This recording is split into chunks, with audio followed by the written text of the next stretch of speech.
This bulletin proudly brought to you in association with Alex Campbell's Menswear.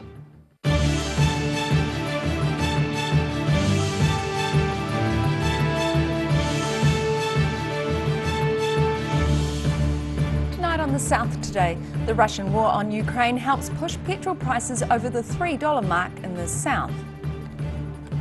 A new 50-kilometre mountain bike and hiking trail opens near Arrowtown. And tourism was on the agenda for opposition members of Parliament in Wanaka.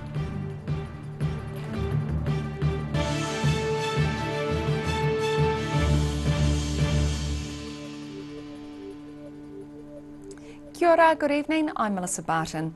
The price of petrol has topped $3 a litre in some places this week after steadily increasing over the past 6 months. The Russian invasion of Ukraine is one of the strongest factors pushing prices up, along with other economic impacts. Queenstown residents and visitors are among the hardest hit in the southern region. The price of 91 octane petrol was more than $3.05 a litre around lunchtime and had jumped up to $3.17 late this afternoon at this station.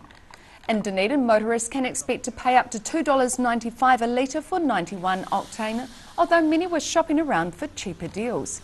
The last major spike for petrol prices here was back in 2018, when Dunedin motorists were paying up to $2.45 a litre. A power pole was all but split in two when a car collided with it in the Dunedin suburb of Kenmure late this morning.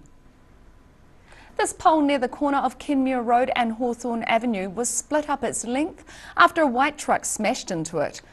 It's believed the truck had spun out of control on the wet surface, hitting a maroon Mitsubishi sedan before crashing into the power pole. However, the driver sped away from the scene before emergency services arrived as the top of the power pole came down on the road. The elderly driver of the sedan was shaken but not injured. Police, Fire and Emergency New Zealand and power contractors from Delta remained on the scene this afternoon, working on repairs to the power pole. Backcountry tourism in Queenstown has received a boost thanks to a new mountain bike and hiking trail. The 50-kilometre track traverses high country land that was previously inaccessible to the public. Officially open. Finally open to riders. QE2 National Trust Chairman Bruce Wills cuts the ribbon to the Coronet Loop Trail near Arrowtown. The new mountain bike and hiking track is the result of 5 years' work. It's a collaboration between local landowners, the QE2 National Trust and the Queenstown Trails Trust. CEO Mark Williams says it'll be a ride that can be enjoyed by most cyclists. What's called a grade 3 trail, so you do need a moderate level of mountain biking skills. Nothing too technically difficult. Gradients are good, but some big hills. The backcountry trail circuit spans 50 kilometres, and though it can be done in a day, it'll take many cyclists 2 days to complete, making it an overnight adventure. Starting in Arrowtown, the mostly single-track trail crosses the face of Coronet Peak before descending the Skipper's Pack Track. The loop then climbs over Greengate Saddle, dropping into Deep Creek, before following the old Macetown Road back to Arrowtown. Williams says the route takes in countryside steeped in the history of the 1860s gold rush. There's all water races, there's all huts, there's all sluicing dams, there's all this great stuff where these miners came in years ago. I mean, the route follows part of the old Greengates Pack Track, which is the way to get to Skippers back in the day. Part of the route crosses a large 50,000 high country farm owned by Mutt Lang, who made his fortune producing the records of Shania Twain, Def Leppard and Britney Spears. It's hoped the new mountain bike loop will bring much needed tourism to the area. You know, cycle tourism, we know people stay longer, they spend more, they've got a lower carbon footprint. Williams also believes it'll be an asset for the local community to enjoy. Because now you can work remotely and people are choosing to be in Queenstown and Arrowtown because of access to this amazing countryside. Trail users are warned there's limited mobile reception in the area. Explorers are encouraged to be self-sufficient, carrying a personal locator beacon and being prepared for rapid changes in the weather in the rugged backcountry. In Arrowtown, the South Today. A wooden road walkway has been excavated throughout last week in Invercargill's East Street. The historic artefact was uncovered during the development of the city centre. It's thought the wooden planking could date back to the 1860s, a time when Invercargill's roads were starting to form for the township. The artefact was mostly buried in mud, making the recovery a relatively delicate process. The find will be taken into conservatorship by the Southland Museum. Members of the National Party met with tourism officials in Wanaka on Friday. And local MP Jackie Dean says she is concerned about tourism businesses struggling due to closed borders. Hearing the opposition's point of view, National Party tourism spokesman Todd McClay was a guest speaker in Wanaka on Friday, telling locals of the need to set a date for when the country's borders will reopen to tourists. Colleague and Waitaki MP Jackie Dean says businesses told her after 2 very poor years of trading they're no longer on their knees. They have now face planted and they're on their faces. They really need some support and a plan from government about how they're going to work towards getting back in business. Lake Wanaka Tourism Chairman Matt Woods says many businesses are looking for certainty about when the tourists are likely to come back. We still don't have an actual border date, and so to plan for this winter is, do we plan for Easter, do we plan for winter, do we plan for summer? And so not actually having that certainty as a business makes it very hard for businesses to plan on how to scale up. And he says it won't be a straightforward process for businesses to increase the number of workers they have on staff. We need to find some workforce, and part of that will be actually working holiday schemes to get people back into New Zealand to help with the workforce, because the businesses just aren't ready. And so there's this dilemma of when do I get ready and how do I get ready and where do I get the workforce to get ready. The government has announced a series of support packages for the tourism industry, including a kickstart fund to help businesses resume trading once a date for welcoming international visitors back is known. In Wanaka, the South Today. Still to come on the South Today. Dunedin's hospital's intensive care unit expansion hits a frustrating delay, and a museum of mystery has its own real-life whodunit to solve.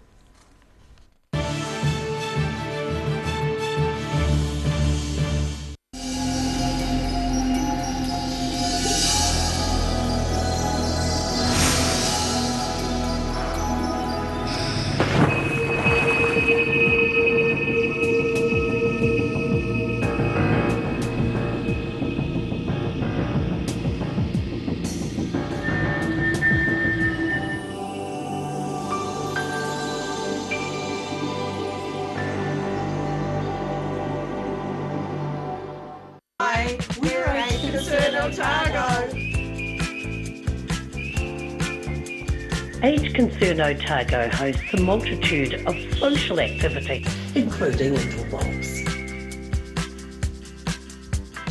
If you're at risk of developing melanoma skin cancer, you owe it to yourself to have a mole map. Mole map is coming to your area. Phone today to make an appointment. It could save your life.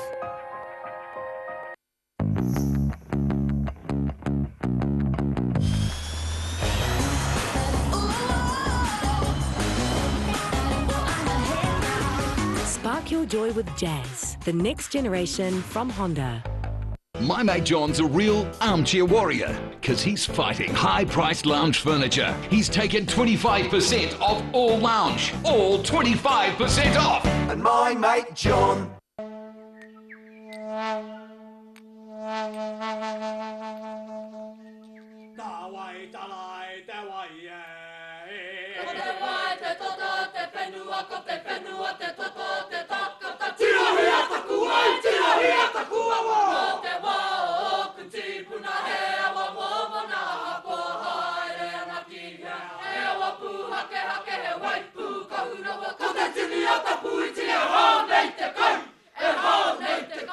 A poorly maintained heat pump can lose up to 35% of its output. The Mr. Heat Pump Cleaner team are experts. Their specially developed chemical wash is totally biodegradable. Call Mr. Heat Pump Cleaner and get the job done by the professionals.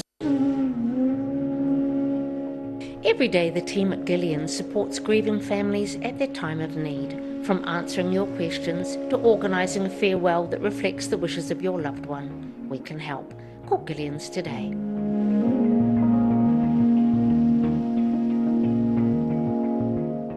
Hi there, guess who? Do you recognise the eyes? Oh, okay, it's a haircut. Anyway, it's Lindsay here from Alex Campbell Menswear. Our 3 stores are carrying on as usual. Despite what's happening in the world, we have got some great stock for you. Personally, I've spent 50 years in this business and we have some excellent supplier relationships. We've got great stock, it's hand-picked, it's here, it's on time, and it's ready for this great summer. Alex Campbell Menswear, it fits. So, as my favourite cut says, keep calm and carry on. Inside are all sorts of innovations from all over China.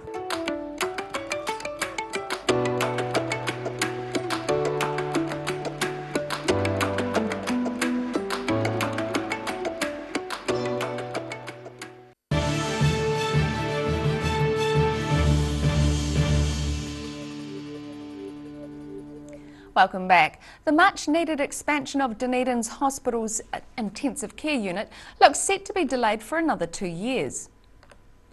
It's more than 4.5 years since officials smashed holes in the walls of the ICU to mark the start of the expansion project. Stage 1 of the upgrade, which created a 12-bed ward, was completed 3 years ago. But a heating and ventilation system which has stubbornly refused to operate as required has delayed the final stage of the development. Creating an adequate air conditioning system is set to cost the Southern District Health Board an extra $15 million. Work is set to start next week on replacing 500 metres of underground pipes in central Dunedin. It comes ahead of a planned upgrade and makeover of Dunedin's central city shopping area. Some of the city's water and wastewater pipes date back to the late 1800s. New traffic lights would also be installed at the intersection of Hanover and Fleur Streets. Sections of road would be closed during the work, but limited access would remain for residents and businesses. An Invercargill man won the National Shearing Circuit final over the weekend.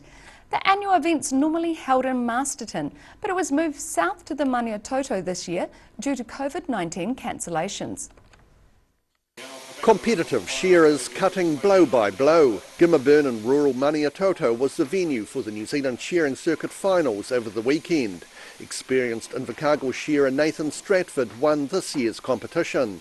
It's the 18th year he's made it to the finals and his second finals win. But Stratford says it means spending a lot of time away from his family, building up his skills and stamina in order to achieve these results. Behind the scenes, there's a lot of training, a lot of sacrifice with your family, going away from shows, family by yourself. Now in its 50th year, the competition's normally held at the Golden Shears in Masterton, but with COVID-19 forcing it to be cancelled for the past 2 summers, the event was shifted to Central Otago for the first time.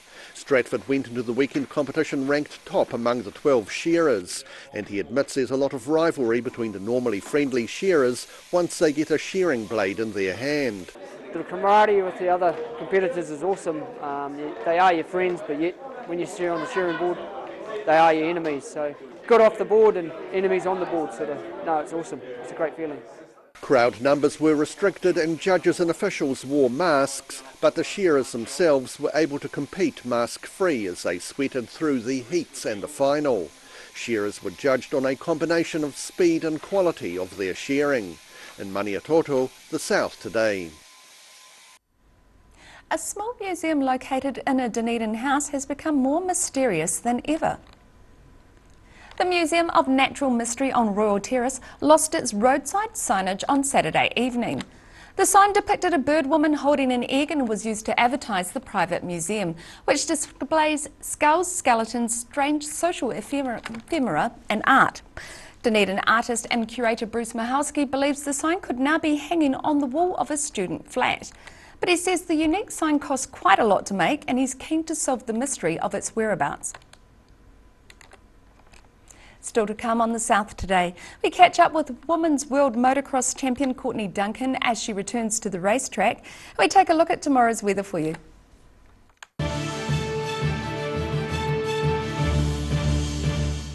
Inside are all sorts of innovations from all over China.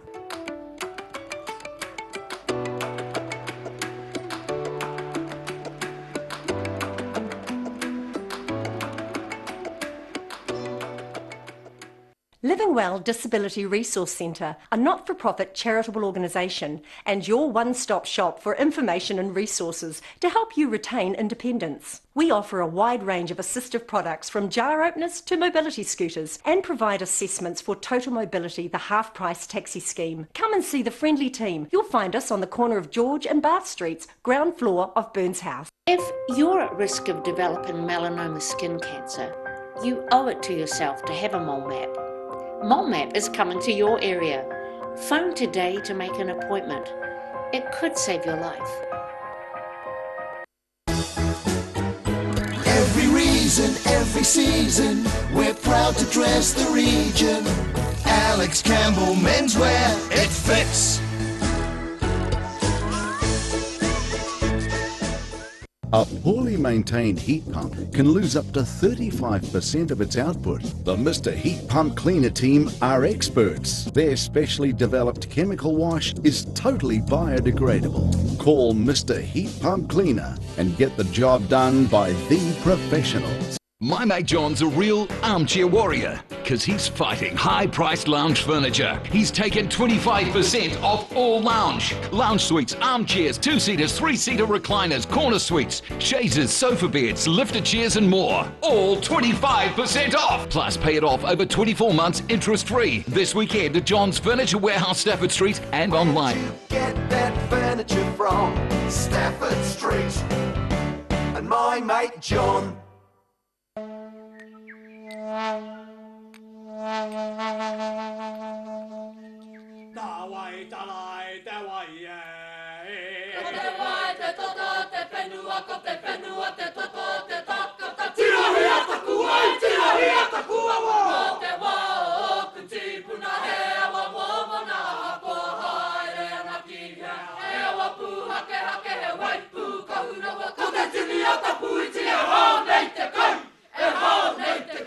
MTF Finance can help you turn the key on your next vehicle with a loan made just for you. TCs and lending criteria apply.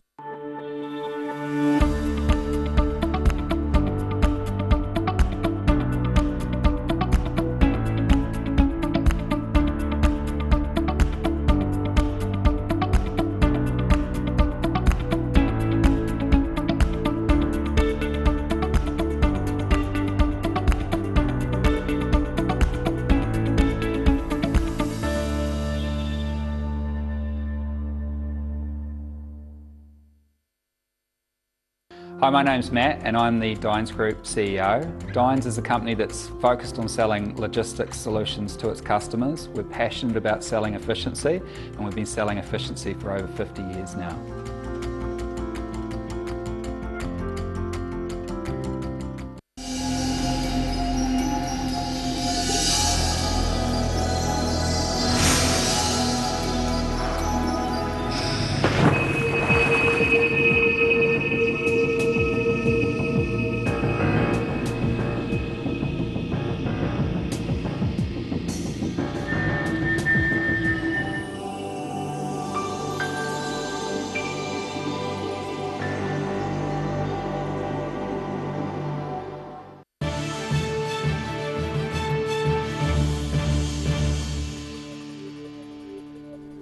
Welcome back. Mosgill's Wingatui Racecourse hosted a full day of racing on Saturday in warm autumn conditions. The NZB Breeders' Day meeting featured healthy prize money and a new race series. The sun was shining, but only limited crowds were able to be on course for the New Zealand Bloodstock Breeders' Day due to COVID-19 restrictions. However, owners, riders and horses came from around the country to take part in a full card of racing on Saturday at Wingatui. The final of the new Otago Day Times Southern Mile 10 series was the 8th race on the schedule, with a $60,000 prize packet. The stakes were high across the day, with major sponsorship coming from the nationwide body. Otago Racing Club President Murray Ackland says putting the busy racing series together was a group effort. Well, it was the club that put it together, so it's always a team effort here at the Otago Racing Club. We wanted something that rewarded those intermediate grade horses, the horses that have won 1 and 2 races, or some of them may have won 3. It tends to always favour those horses that are at the top end of the handicap. So we thought something like this. We had a huge input from NZTR in regard to stake money. They gave us the 60,000 for the final, and they also provided the money for us for the heats. The ODT Southern Mile final was won by Canterbury jockey Terry Mosley on a Winton-trained horse named Henley. Along with the support from local race sponsors, New Zealand Thoroughbred Racing put up much of the day's prize money, also covering the heat winners to the tune of more than $300,000 across the day's events. In Dunedin, the South Today. Otago-based women's world motocross champion Courtney Duncan has returned to the racetrack, but hasn't had the best start to her new season. Travel visa-related issues delayed her return to Europe, meaning she only touched down a few days before the opening round in Italy. Returning to racing, after Courtney Duncan's departure from Dunedin was delayed by visa issues. It meant she only managed to arrive in Italy just days before her opening 2 races of the Women's Motocross World Champs. Race 1 saw her riding behind one of her main rivals, Chiara Fontanesi. Who gets out of there the cleanest? Well, Duncan alongside, and she doubles her way through, and the pass is there, and they bang bars! Oh, they both go down, they touch! Wow! Fontanesi wasn't going to let that one go. She tried to lean on Duncan. Duncan wasn't having any of it either. The momentum pushed her into that outside anyway. Duncan finished 3rd place in race 1, followed by disappointing 9th in the 2nd, giving her a cumulative position of 6th on the leaderboard after the opening round. She admits the whole build-up wasn't great after only arriving in Europe this week. Also, she hadn't ridden the KX250 race bike before going straight into the sand. Kawasaki New Zealand Managing Director Shane Verhoeven says there were issues outside of Courtney's control, and he's confident with more prep time the public will see a classic Courtney Duncan comeback. The Otago rider is aiming to defend her crown as 3-time Women's Motocross World Champion. A girl on fire, as one of her sponsors puts it. Duncan now has a month to regroup before the 2nd round of the WMX Series in Portugal in early April. In Dunedin, the South Today. And now recapping tonight's top stories on the South Today. The Russian war on Ukraine is seriously impacting petrol prices, with 91 octane passing the $3 mark in Queenstown. The backers of a 50-kilometre mountain bike and hiking trail near Arrowtown hope it's set to attract tourists and locals to the rugged backcountry. And urgency for tourism was the topic for opposition members of Parliament as they met with stakeholders at a recent meeting in Wanaka. And now a look at what's happening in tomorrow's ODT. Welcome, Craig Page. What have you got for us tomorrow? Good evening. Some concern in the south about some of this COVID vaccine. The District Health Board announcing today that more than 1,500 batches of the vaccine boosters for Queenstown and Central Otago weren't up to scratch. They hadn't been stored properly, so now they believe they're ineffective. So they've been desperately trying to contact those 1,500 people to urge them to come in for another booster shot. Yeah, a bit of a concern. We talked to some of those people who have been contacted and urged to come in and get another shot. They're not very impressed, as you can imagine, as well. I don't expect they would be. No, so we're yet to get any figures as to whether any of those 1,500 have subsequently caught COVID, but those figures will come out eventually. Yeah, and we've also spoken to some of the mayors in those regions as well. They're urging people to get in and get that booster shot as quickly as they can, particularly in Queenstown where there's plenty of COVID around at the moment. Story about concern over the availability of building supplies in Dunedin. That's again on the back of COVID with shipping and transport delays. Apparently some of the larger companies are holding on to their stock rather than selling it to some of these smaller builders. So they're struggling to get supplies. There's talk of 8-week delay on some products at the moment. And one of the builders we talked to said that they're almost at the stage where they're going to have to tell clients they can't finish the work they've started, so some real issues there.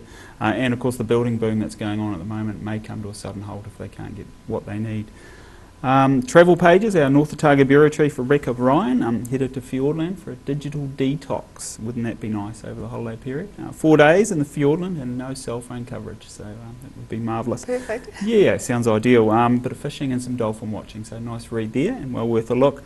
In sport, bit of rain this morning, but we have got play underway between the White Ferns and Bangladesh. World Cup cricket match in Dunedin.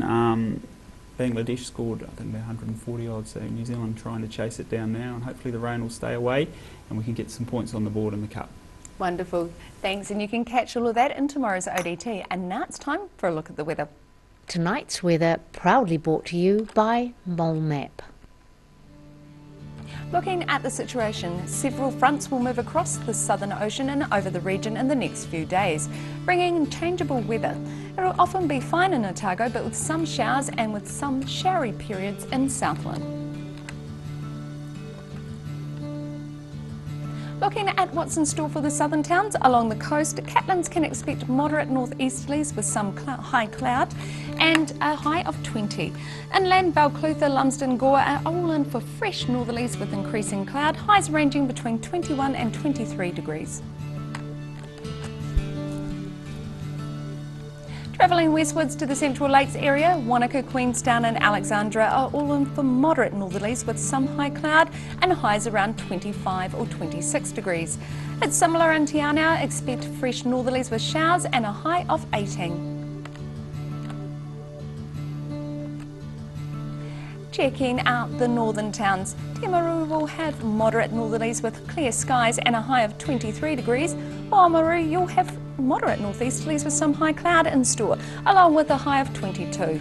Further inland, Twizel and Amarama can expect moderate northerlies with some high cloud and a high of 26. In Dunedin, rain clouds disappear, replaced with breezy northeasterlies and some cloud tonight. There'll be an overnight low of 12 degrees.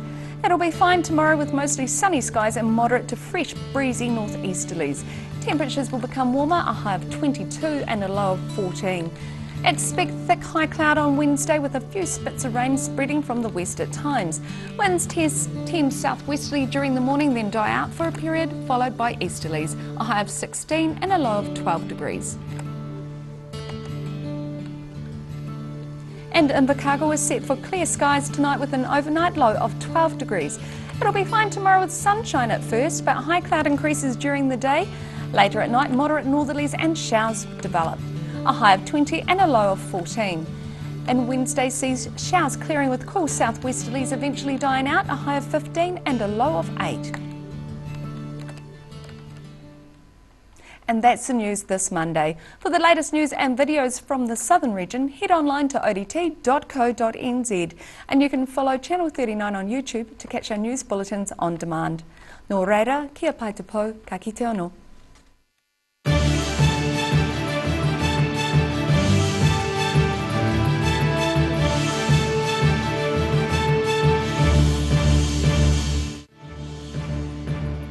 This bulletin proudly brought to you in association with Alex Campbell's Menswear.